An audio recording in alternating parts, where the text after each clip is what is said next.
तो नमस्कार, आप सभी का सृष्टि ब्लॉग चैनल में देखने के बाद उस पिक्चर के उस फिल्म के बारे में बात बाद में करेंगे।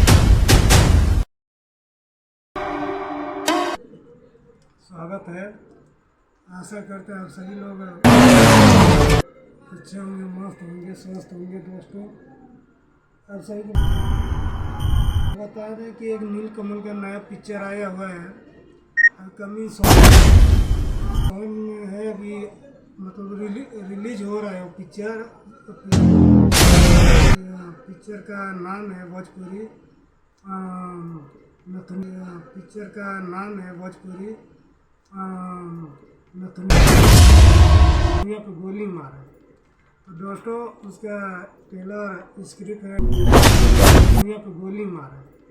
तो दोस्तों, उसका ट्रेलर स्क्रिप्ट है हमारे पास।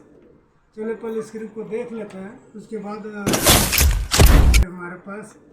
चलिए पहले स्क्रिप्ट को देख लेते हैं, उसके बाद हमारे पास। चलिए पहले स्क्रिप्ट को देख लेते हैं, उसके बाद हमारे पास। चलिए पहले स्क्रिप्ट को देख लेते हैं, उसके बाद हमारे पास। चलिए पहले स्क्रिप्ट को देख लेते हैं, उसके बाद हमारे पास। चलिए पहले स्क्रिप्ट को देख लेते हैं, उसके बाद